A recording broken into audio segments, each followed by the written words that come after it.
Saudara-saudari yang dikasihi Tuhan, selamat berjumpa lagi dalam Renungan Harian Provinsi MIC Indonesia, edisi Kamis 22 September 2022. Bacaan kitab suci yang akan kita renungkan pada hari ini dari Injil Lukas, pasal 9 ayat 7-9. Saudara-saudari yang dikasihi Tuhan, kecemasan seringkali datang karena alasan-alasan tertentu, antara lain seperti karena orang takut kehilangan kedudukan dan kekuasaan.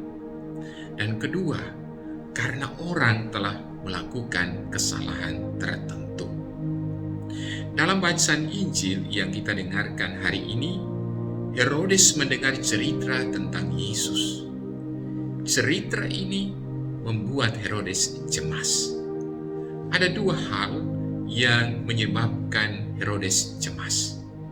Yang pertama adalah Herodes begitu cemas dengan popularitas dan karya-karya yang dilakukan oleh Yesus di wilayah kekuasaannya.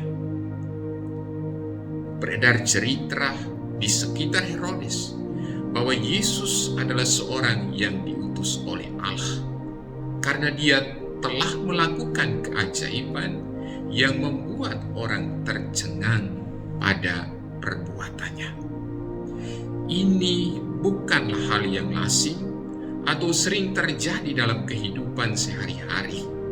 Maka orang-orang pun mulai mengikuti Yesus dan berbicara tentang Dia.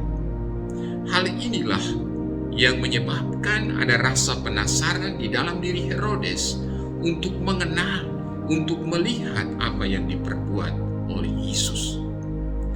Nampaknya Herodes begitu takut kehilangan kedudukan dan kekuasaan.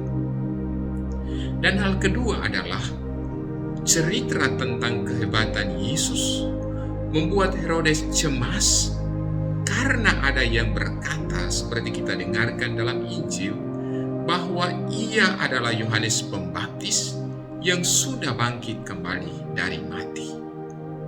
Herodes cemas, jangan-jangan Yohanes datang membalas dendam dan membunuh dia. Saudara-saudari sekalian yang dikasihi Tuhan, kecemasan menyebabkan Herodes mau bertemu Yesus. Tetapi Injil tidak pernah mengatakan bahwa Herodes berhasil bertemu Yesus. Kalau saja ia seorang yang bijaksana, ia seharusnya pergi menemui Yesus dan bertanya langsung kepada Yesus, siapakah dia sebenarnya. Tapi sayang sekali, sebab ia hanya mendengar dari jauh dan membuat kesimpulan sendiri berdasarkan cerita orang. Saudara-saudari sekalian yang dikasihi Tuhan, kita diingatkan melalui Injil hari ini untuk pertama, tidak memiliki kecemasan yang berlebihan, terutama terhadap hal-hal duniawi yang fana, yang sementara dan tidak menjamin hidup kekal, seperti antara lain kedudukan dan kekuasaan. Sebab sang pengkhotbah dalam bacaan pertama liturgi hari ini mengatakan, kesia-siaan belaka, segala sesuatu adalah sia-sia. Dan kedua, kita diingatkan untuk tidak mencemaskan sesuatu tanpa alasan dan bukti yang jelas. Saudara-saudari sekalian yang terkasih, karena itu letakkanlah hidupmu di dalam Tuhan dan bawalah kecemasan-kecemasanmu kepadanya. Semoga Allah sumber damai sejahtera akan memelihara hati dan pikiran saudara serta menganugerahkan damai kepada saudara. Tuhan